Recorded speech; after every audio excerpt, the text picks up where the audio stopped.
Jefferson Davis. But nothing earned Benjamin Butler so much hatred as his notorious General Order Number 28. Hereafter, when any female shall, by word, gesture, or movement, insult or show contempt for any officer or soldier of the United States, she shall be regarded and treated as a woman of the town plying her vocation. That is, as a prostitute. The women of New Orleans would never forgive nor forget General Benjamin Butler. Butler the Brute will be handed down to posterity as a byword by which all true Southerners will remember thee, the vilest of scum.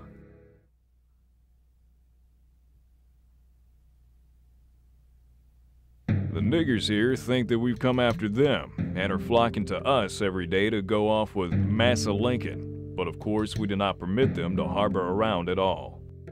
Free blacks became, as well as slaves, a problem, especially the slaves, because some of the Union generals spent a lot of time returning them to the plantations, trying to force them to continue to produce the sugar cane and produce the crops that was necessary.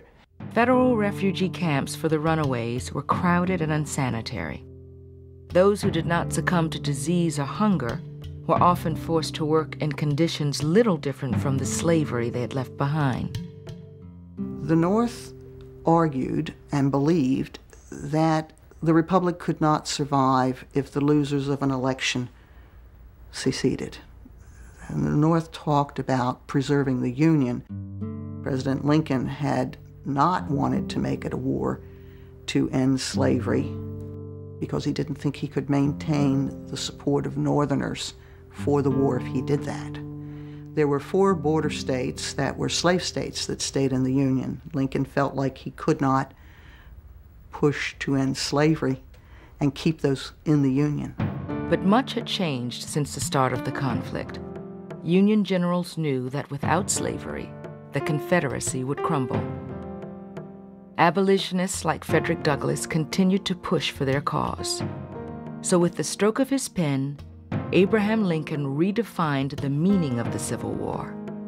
No longer was it a struggle over states' rights or safeguarding the Union. Now, it was a fight to end slavery.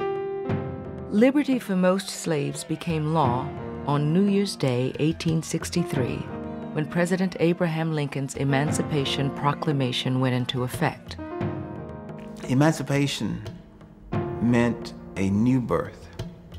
Emancipation meant to the blacks a new beginning. To whites, it meant a loss of vast resource and economic investment. To Lincoln, it meant a shrewd strategic move.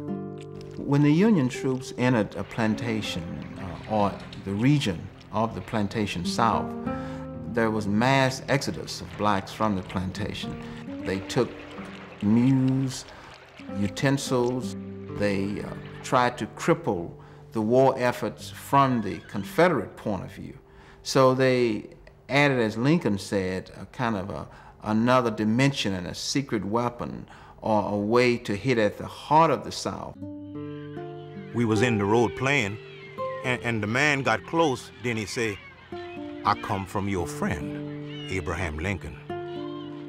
And he said, "Go on your way, 'cause you're free and can do as you please, now and forever and forever."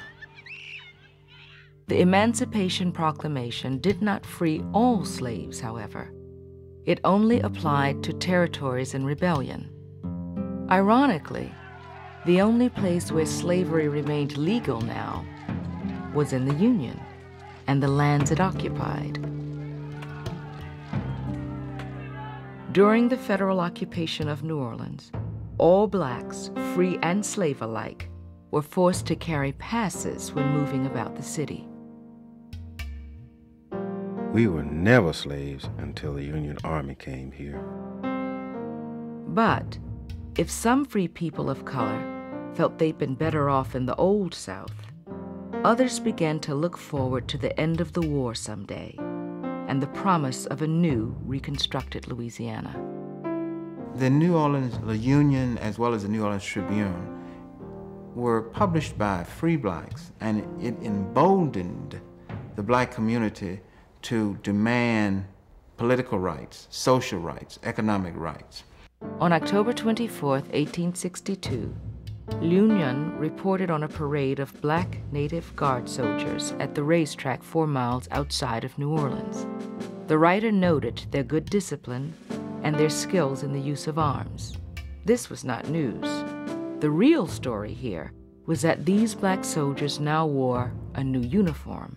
The Native Guard had switched their allegiance to the Union Army.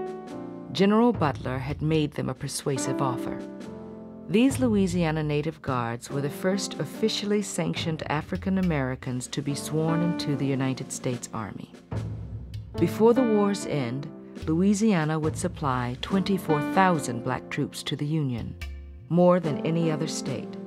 Virtually all the black officers in the U.S. Army were Louisianians. However, they found themselves no more welcome in the Union ranks than they had been among the Confederates. The truth is, none of our soldiers seems to like the idea of arming the Negroes. Our boys say this is a white man's war, and the Negro has no business in it. Nevertheless, Native Guard units based at Ship Island and other locations continued to train, anxiously awaiting the day when they could prove themselves on the battlefield. They would not have long to wait.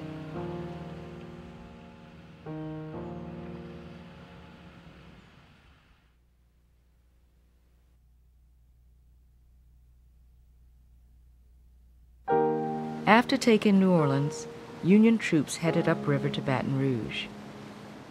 Governor Moore and the state legislature fled west and moved the state capital to Opelousas ahead of the Union invasion. Baton Rouge fell to Admiral Farragut peacefully. A few weeks into the occupation of the city, however, 40 Confederate guerrillas launched a surprise attack on a group of Union sailors as they crossed the river in a rowboat. The sailors were just looking for a place to do their laundry. Admiral Farragut did not take the matter lightly. He ordered his fleet to open fire on Baton Rouge.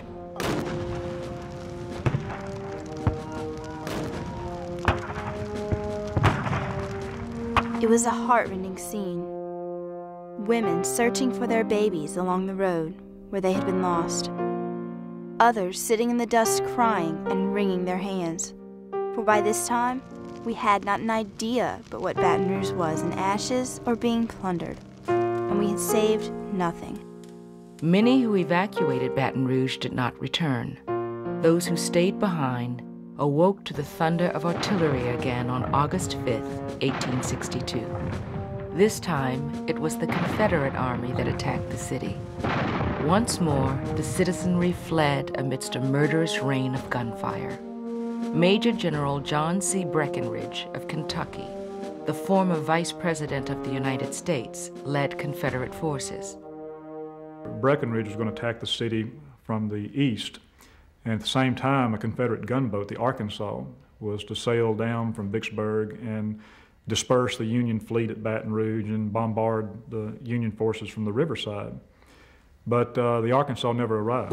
After making its way downriver, the warship's engines gave out 4 miles above Baton Rouge. When the crew found that they couldn't restart the engines, they didn't want the Union fleet to capture it. So the Arkansas was set on fire and left adrift. And it exploded somewhere about where US 190 bridge is today. The town, what there is left of it, is a deserted, desolate place. The streets are forsaken. The stores are closed.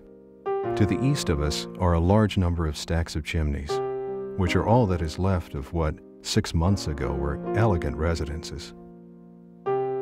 After the Confederates withdrew, Union troops abandoned the city and returned to New Orleans, but not before looting what was left of Baton Rouge. This place has been nearly completely sacked by the soldiery. Scarcely a single house has escaped, all the citizenry having fled. Even the officers' tents are filled with furniture from deserted houses. I could hardly believe that Abraham Lincoln's officers had really come so low down as to steal in such a wholesale manner. Not a book remained in the parlor. It was the policy of Butler, when he could, to leave the hard hand of war, as some historians have called it, on the people. And he thought initially that he could do this by destroying much, if not all, of Baton Rouge and making the people there feel the brunt of warfare. Butler's troops wrecked or burned more than a third of the city's houses. Butler just became too controversial. One of Lincoln's goals was to try to bring the southern states back into the Union as quickly as possible. But you have Butler there who has angered all the people, both loyal and rebel. In December of 1862, Union General Nathaniel P. Banks sailed from New York with reinforcements. He arrived, unannounced, in New Orleans on a Sunday evening. General Banks had been sent to relieve the beast of his command. Fighting had spread across Louisiana like the onrush of summer brush fires. Battles were waged in the sugar-rich regions of Bayou Lafourche. Donaldsonville was bombarded and burned. General Banks led campaigns into the Bayou Teche region in the heart of Acadiana, ravaging the countryside. Blood was shed from Alexandria to the mouth of the Atchafalaya. But no matter how many battles they won, the Union still could not claim victory in Louisiana, for they still could not capture the Mississippi River. By 1863, the Confederates only had two strongholds left on the Mississippi River, Vicksburg and Port Hudson. And as long as they could control those two spots, then they controlled the mouth of the Red River, for one. And in that corridor between Vicksburg and Port Hudson, the South was still able to shift supplies and men and mail orders. The two halves of the Confederacy were still linked as long as the South could maintain Port Hudson and Vicksburg. Fighting raged in northeast Louisiana as the Union tried several times to open the river by taking Vicksburg, but they were driven back each time. Northern generals grew so desperate to seize the Mississippi that they even tried to change the river's course, straightening it to bypass Vicksburg altogether. Thousands of men were forced to dig miles of canals. In doing this, they flooded northeast Louisiana. Union engineers estimated at one time that they had intentionally flooded 1,000 square miles of northeast Louisiana. But the Mississippi stayed right where it was, firmly in Confederate hands.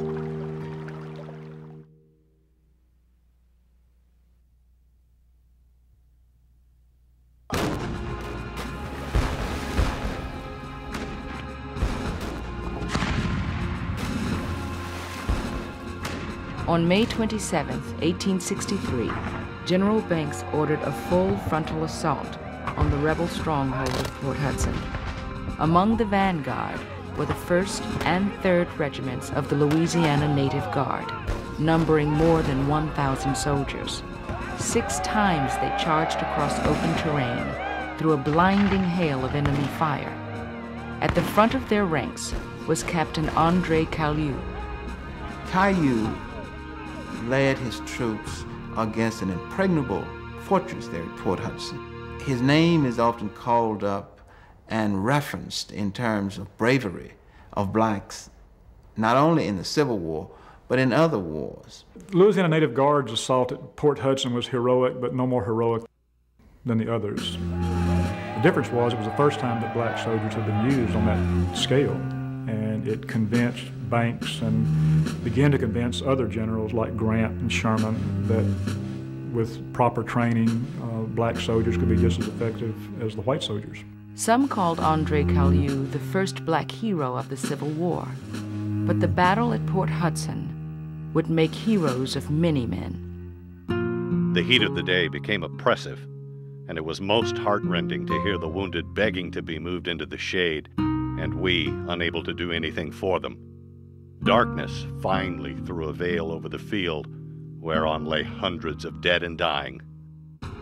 Backed by Admiral Farragut's fleet of gunboats on the river, General Banks commanded a force of some 40,000 troops. The Confederates' fortress at Port Hudson was defended by less than 7,000, yet their lines held. The soldiers settled in for a long siege. You can constantly bombard the defenders with artillery and rifle fire so that they can't rest, they can't move around during the daylight. You've got the heat, you've got insects, you've got all these factors that are just really constantly preying on the minds of these soldiers. There's no respite in siege warfare. It's constant bombardment, constant deprivation. By the end of June, Union casualties exceeded 4,000. Seeing the doctors with sleeves rolled up, splashed with blood, here a pile of booted legs, there a pile of arms, was more trying than the horrors of the battlefield. The misery was so great that during lulls in fighting, the Confederate soldiers would sneak across the lines to bring canteens of water to the very men they'd been shooting. The piteous cries of water, water, from hundreds of the enemy's wounded and the groans of the dying now touched with deepest sympathy those with whom they had but today been locked in deadly strife. Despite Union charges and relentless pounding from Farragut's ships, the men at Port Hudson held off an army 6 times its size for 48 days, the longest siege in U.S. military history. But on July 7th, word reached them that 150 miles upriver, the Confederate stronghold of Vicksburg had fallen. It was senseless to continue. Nearly starved, the rebels surrendered Port Hudson 2 days later. After trying to kill each other for 6 weeks, the soldiers now came out of their trenches, laughing and weeping. Men in both blue and gray stood together on the battlefield, shook hands, and celebrated the end of the hellish siege. There's a very human story, particularly during the siege, of the deprivation that the soldiers on both sides faced, the hardships that they had to go through, and really what it took for these men to remain loyal to the ideals that they had joined the armies to fight for, particularly the Confederate soldiers. 1 week later, the steamer Imperial sailed down the Mississippi and docked in New Orleans. The Father of waters again flows unvexed to the sea.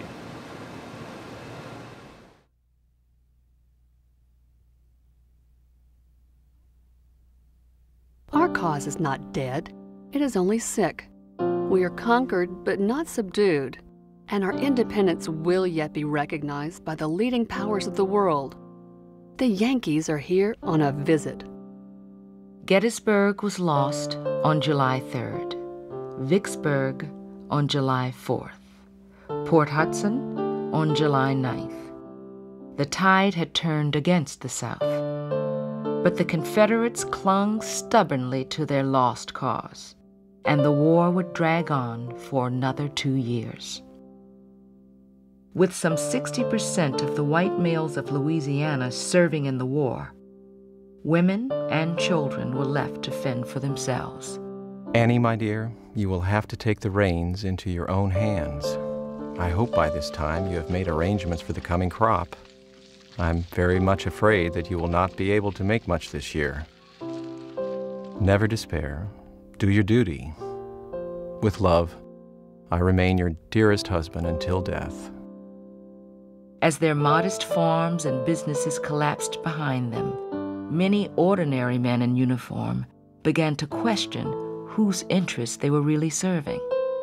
There seems to be a very bad feeling between two classes of citizens here in Winfield. The non-slaveholding population thinks that the slaveholders are not doing their duty, and therefore should be made to do it. Almost 3/4 of Louisiana's white families owned no slaves. They worked their small farms with